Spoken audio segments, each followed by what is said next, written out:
real terms, couldn't play drums, moved on to guitar.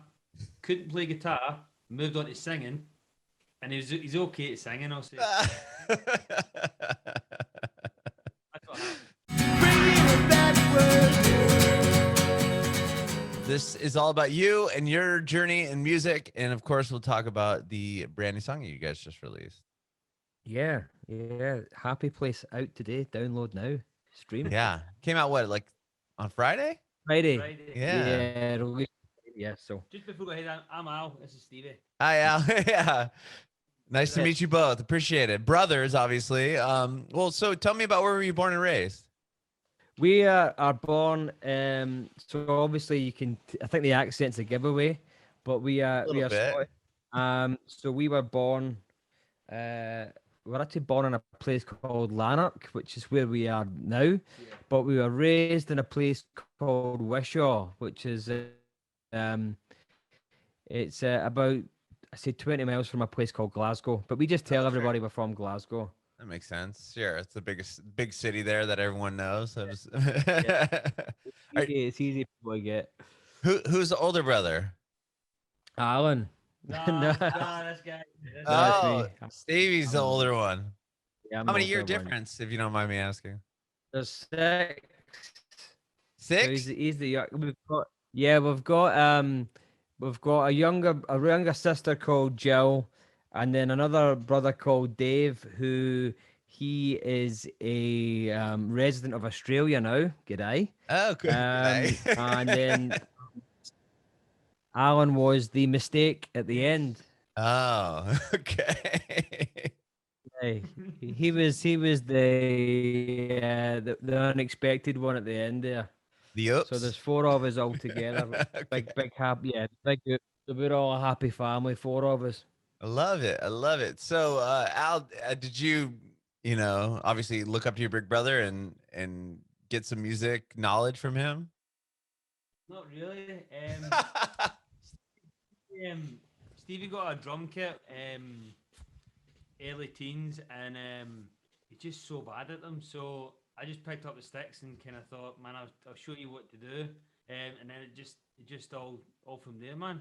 Okay. So Stevie, was the drums the first instrument you learned or attempted to learn? I guess sounds like. What I'll do, Adam, is I'll tell you the proper story there without any fabrication. So I got a drum kit, and I used to play in a band with my friends. Used to play like Oasis cover. I had playing with playing like Oasis covers and stuff like that. And then I moved on to guitar. I started learning songwriting and started playing guitar. And I had my drum kit up in our parents' loft, and Alan decided to pick up the drumsticks and try give that a wee bash. Pardon the pun, and he's a drummer now. So in real terms, couldn't play drums, moved on to guitar. Couldn't play guitar, moved on to singing, and he's okay at singing. I'll say. That's what happened. Okay. How quickly did you guys start playing together? Well, the reason why we came together is actually a tale of spite, vengeance, and revenge. Because what happened was I was doing some singer-songwriter stuff, and Alan decided to join our Creative First band with his friends from school. So they created a band, and they were rubbish. I mean, really, really bad. And I said, listen, guys, I'll help you write some songs. And maybe we can get some gigs and whatever. So I started writing a couple of the tunes, and then we wrote a couple of the tunes, and they went in a recording studio, and then they released a song, and it got on like national radio.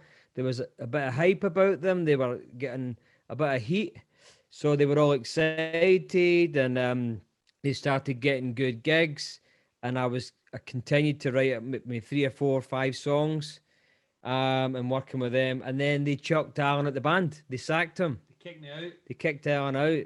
Really? Yeah, they realized he was so bad. They kicked him out. So Wait a second. So you wrote this. You wrote the hit, Stevie, Yeah. and Al, you were the drummer of this band. So you're kind of like managing them and like producing for them, so to speak. Yeah, kind of just helping them out, mostly with the songwriting and just giving them some pointers.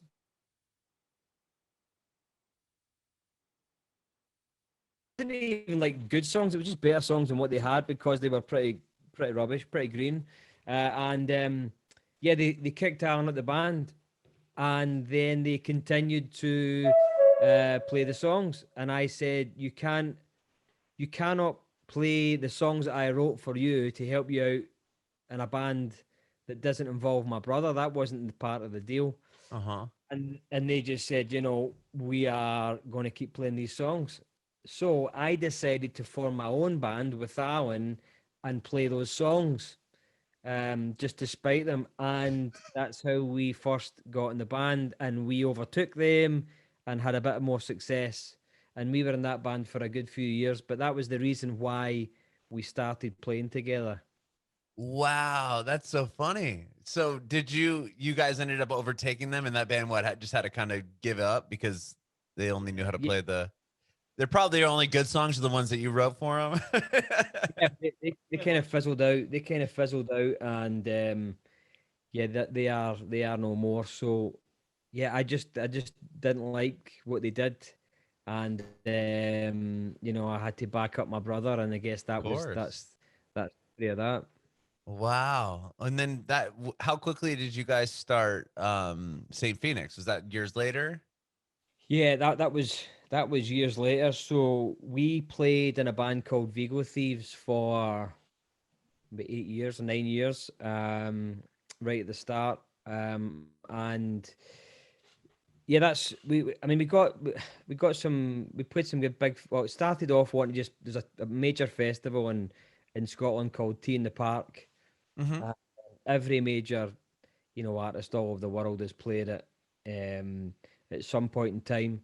And our goal was just to play it. That was it. Nothing else. We just wanted to play this festival, and it just started taking. It took a couple of years to get going, but you just learn the ropes of playing in front of no one and networking and releasing your own music and booking your own shows. So we did that, and then luckily we got to play that festival 3 times, and Wow. um, the band started to run its course.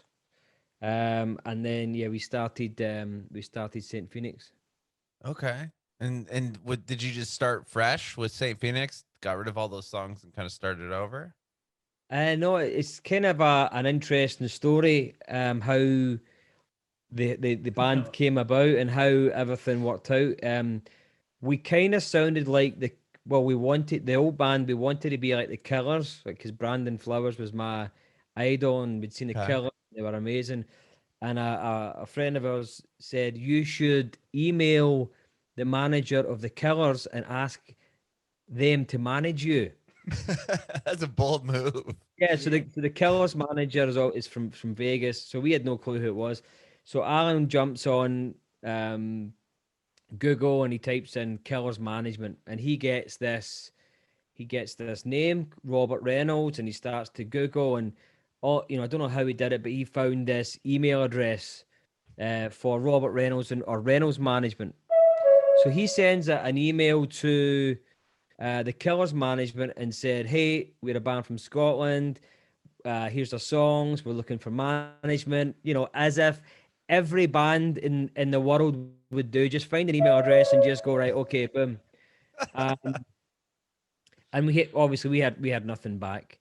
So a week goes by, and then emails again. So embarrassing. Alan emails again and says, "Excuse me, I sent you an email last week. This is rude. With this is very rude. I expected a reply and nothing got back, and I find it very amateurish that you haven't replied to my email." So I thought, good luck with that. So then he gets an email back from a guy called Mac Reynolds. And he said, "Guys, I'm really, really sorry. We don't act like this. We get, thousands of demos sent to us a week. We just got your email. I tell you what, we'll listen to your music over the weekend, and if we like it, we'll get back to you." So we thought, okay, fair enough. And Wow, that's pretty impressive though, to nudge them again, and they're like, "Oh, okay, fair enough, we'll listen to your songs." we are kind of fiery Scots, nudgy Scots, so we sometimes don't like to take no for an answer. But so this guy Mac emailed back and he said, "You know what? I like your music. I want you to jump on a Skype call." So we were thinking, right, okay, cool. Whoa. So yeah, he gives us a Skype call and we see him, and you like this. He sees his office and he's got like a platinum plaque behind him. He's got the MTV Moon Man Awards and all this stuff, and we're like, well, this guy's the real deal, cool. So then we find out that Mac Reynolds is the manager of Imagine Dragons. Wow. So the funny story is their brother Dan sings in Imagine Dragons. Sure. Dan Reynolds is the singer. You got Mac Reynolds managing Imagine Dragons, and then Robert managing the Killers. So we find this out, and we're thinking this is amazing. And Mac really, he must have just liked our pushiness and our firiness, and we started, just built up a relationship basically. And they told us, if you guys want to make it, we're going to have to give you some advice on songwriting and production and what it takes to be in a band to get you to the next level. So, we used to Skype call him every week, and our minds were like sponges, and he was telling us all this stuff. And we went to Vegas to meet him. So it was going to turn out that one of the guys in his management team was going to manage us. But that it didn't really materialize because the guy left, and then Mac was too busy with Imagine Dragons, and he said, can't commit enough time to managing us. But in that space of time, he gave us all this advice. So I spent, a year in the studio, spending all our money, writing all these songs, taking all the advice off Mac Reynolds, and Imagine Dragons were a big influence on our early sound, and I'd written all this. I mean, a full album's worth of stuff. And took it to the band, and I said, this is what I want to do. And they were kind of like, it's different sounding, and I'm not too sure it'll work. And, it's a bit of a change of direction. So that kind of deflated me a little bit, because I was thinking, this is the way we have to go to get on radio and take a jump up. But I guess naturally it fizzled out, and I emailed Mac one night and I said, listen, I've spent my life, all my money, I've even given my brother a job as a drummer in my band. I'm doing everything I can to. Listen. You just told Adam that I'm the reason this band is formed. Yeah, we'll get right. Let me finish. let me finish my story. That, and I said, what do we do? What I need your advice, because I've focused on this for a year, and obviously it's not materialized. And he said, this is a couple of years back we spoke to him. He said, there's a band coming out. There's a band out just now who are going to release a major record next year, and they'll be the biggest band on the planet. And the reason why they're the biggest band on the planet is because they are distinctive. They've got a core fan base that worship them, and they are being, they're thinking forward sonically and different. And the key word to use was distinctive. And that band was 21 Pilots before they released Blurry Face and Heathens and whatnot. So I took that on, and I said, right, okay, I guess that's what we need to do. We need to be distinctive. And I said, well, we had songs like the early SAINT PHNX songs like King, and I was going to say King is a huge, 19 plus million streams. And that song came out in 2016, which was way before Blurry Face came out. Yeah, 2016. So that we had that all written, we had that all together, and then basically it was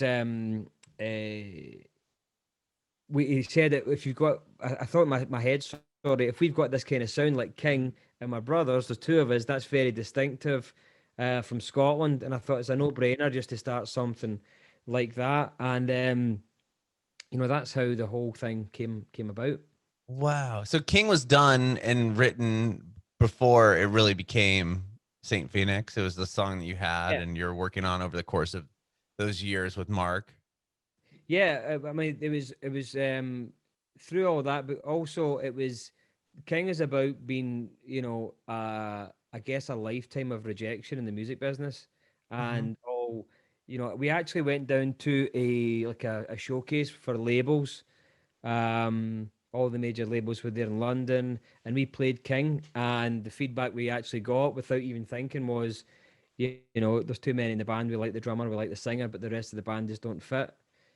And in hindsight, obviously that was right, but so we had that all together, and I guess it took, the email from Mark Reynolds to say, this is what you've got to do, and that's what we did, and obviously we've never looked back since. And Yeah. tell Adam what it said in the bottom of the email.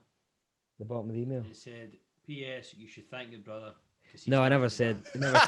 I never said. Thanks for bugging him. Wow. Okay. Well, that's a crazy story. You guys put a record out in 2020. Yep. And was that prior to its DDMN? Was it prior to the world kind of coming to a halt? Obviously in March. When did you put that record out? Well, we put the record out on January 31st, 2020, and then we sold out we had a headline tour of Europe, and there's a first proper tour, and we sold out every venue. So we're playing like there's a dream come true. You're playing, Prague, Warsaw, Munich. Amsterdam, Munich, Paris, London. We're playing all these places, and they're all sold out. And we're thinking, we've finally cracked it. We're on the way. Uh-huh. And we played the last show in Glasgow, sold out, and then the whole world shuts down like the next day. So yeah, it was crazy. Really So crazy. were you able to do the tour, or you just started the tour? No, but we did the tour. We did. That's amazing. At least Did all these shows, but we also had South by Southwest booked. We had a US tour booked. Oh, we wow. had a summer run of amazing festivals, and I guess the whole world gets shut down. Oh my gosh. So that obviously put a lot of pause to the momentum, I would think. So how do you adapt to that? It was elation to deflation, as they say. Yeah, In Scotland. pretty much. Pretty much. Okay. Oh man. And well, that kind of takes us to Happy Place. I know that you guys lost your father, and I'm so sorry about that. Was that all happening in the beginning of 2020 as well? Like, 'cause he got sick and you guys moved to where you're currently at with the studio. You want to talk about that? Yeah. Well, we in 2017 he was diagnosed. He kept having this cough that just wouldn't go away. Uh-huh. And he got it checked out, and he phoned us and said, I've got a condition called pulmonary fibrosis. So we were thinking, what's that? Can it be fixed, or can you take medication? He says, no, there's no cure for it. It says basically my lungs progressively will get worse and then eventually stop working, and there's no cure. So yeah, we just didn't know what to think, and it was kind of like surreal, and we just didn't think it would ever come to this, because he was fine. I mean, he could run about, walk about, jump up and down, go for runs, and he was just normal. But I guess as the years went by, he started to struggle more, and you started to see the problems kicking in, and his health, slowly decline. And we were lucky to go on tour with Youngblood in 2019. Oh, I love him. And I love the video he did for you guys on your Instagram. I'll talk to you about that in a minute. Yeah. He is the best, man. And so we went all over America with Youngblood, which was a dream come true. It was crazy. He's wild, isn't he? America with him, and in Canada in the summer. And he said, guys, I've had a great time. I want you to come on tour with us in Europe for 5 weeks. So, we were like, we are there. And we were lucky enough to bring our dad out on tour with us. Wow. So our dad came to initially sell merchandise, because he's a salesman, and he initially came out to sell merchandise. And by 2 days in, he was on stage with Youngblood in Warsaw singing. Yeah.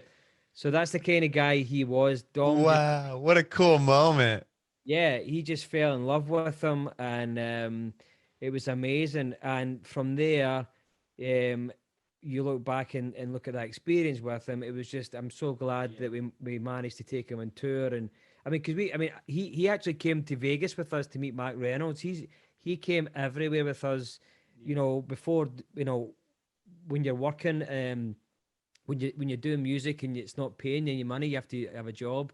We actually had a family business, so we were all working together. So we are very, very close knit. So we went through the situation with him, and then when COVID hit, you know, everything's in lockdown, you can't see him, and Mhm. we had no place to record any music because all the studios were shut down, and he took the decision to build a house. It was his dream, and to leave a legacy here, I guess. Mhm. For when he was gone, because he knew that he wouldn't have much time left, and he said to us, you know, I want you to build a studio. Here's a space.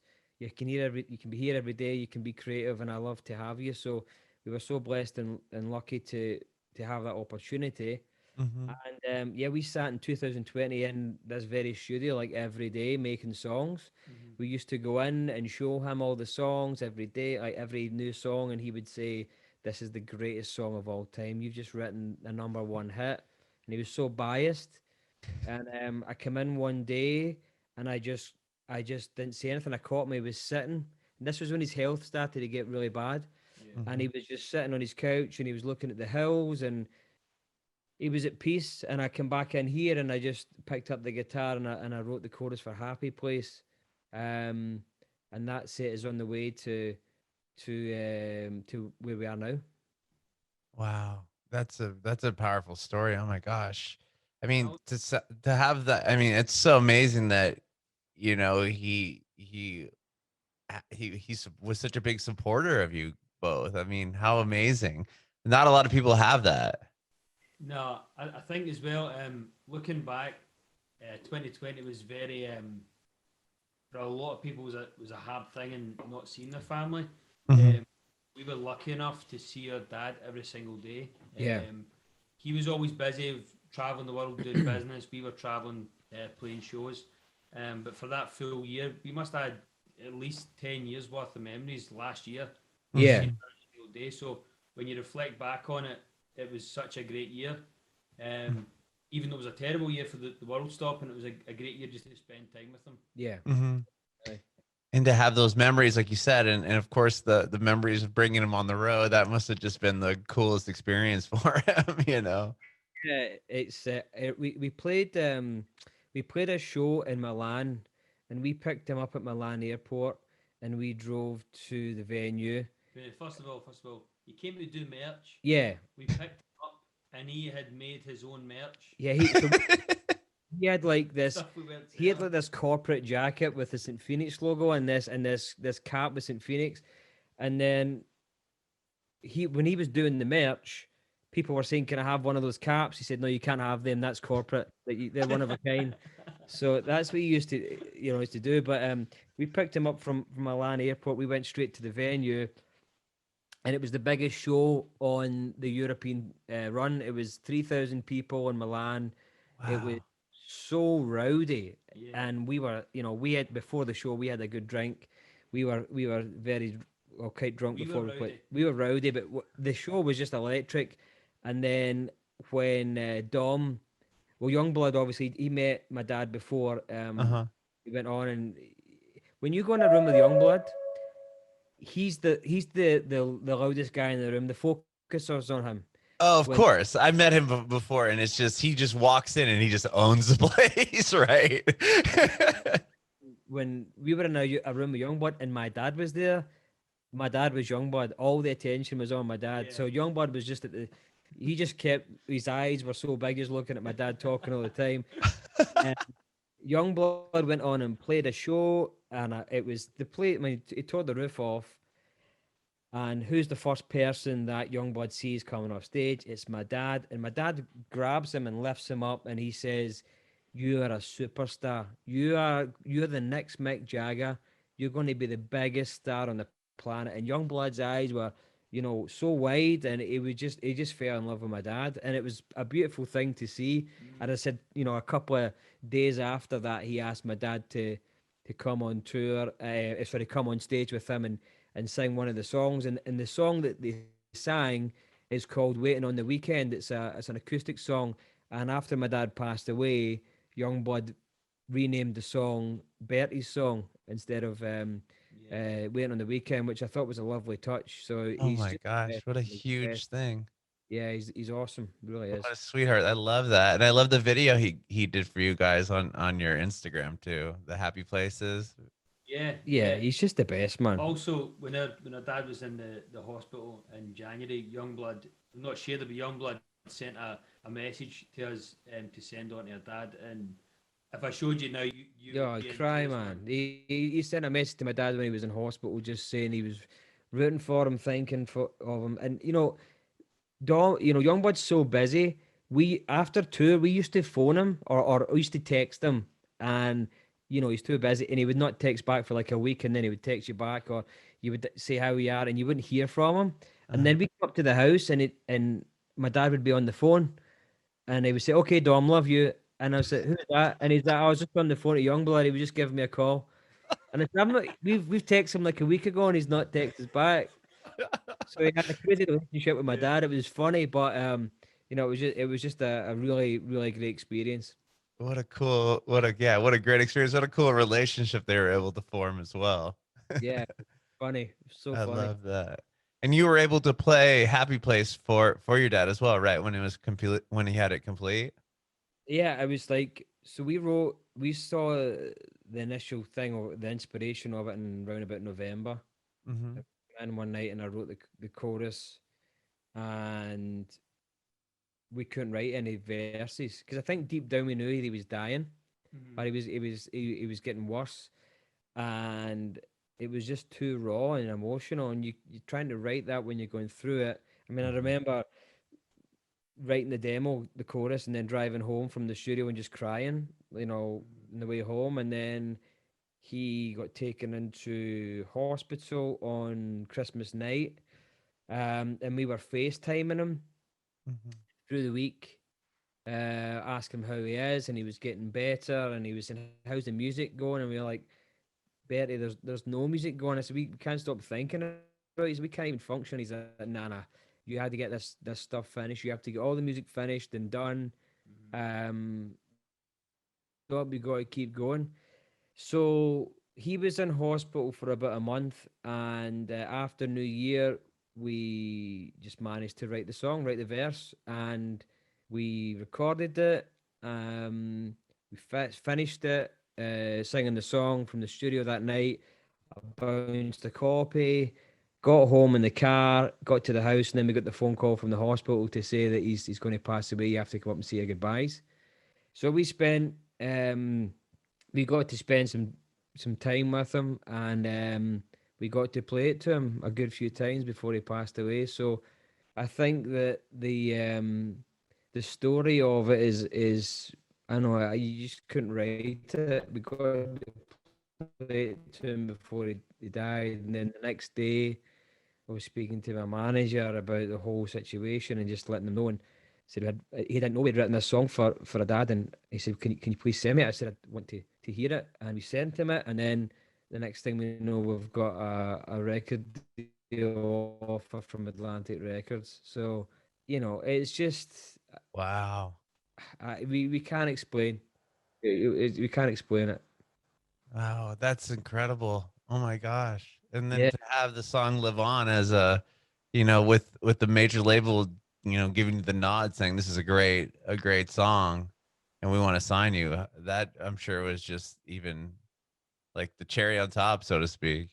Yeah, so I think we're coming to terms with the song as well because unintentionally the song is very upbeat and happy, and Hmm. obviously you're thinking about a tragic moment, but that's the spirit of our dad.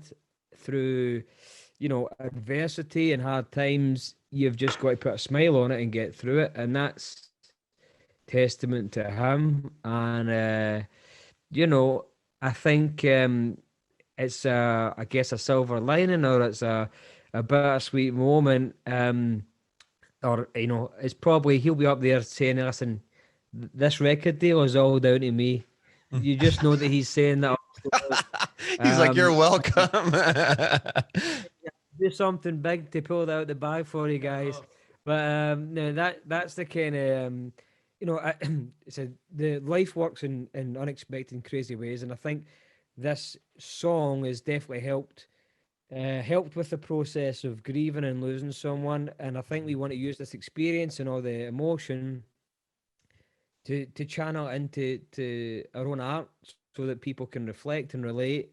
And we want this song to be like a hug for everyone that needs it. I mean, I guess that's the best way to describe it.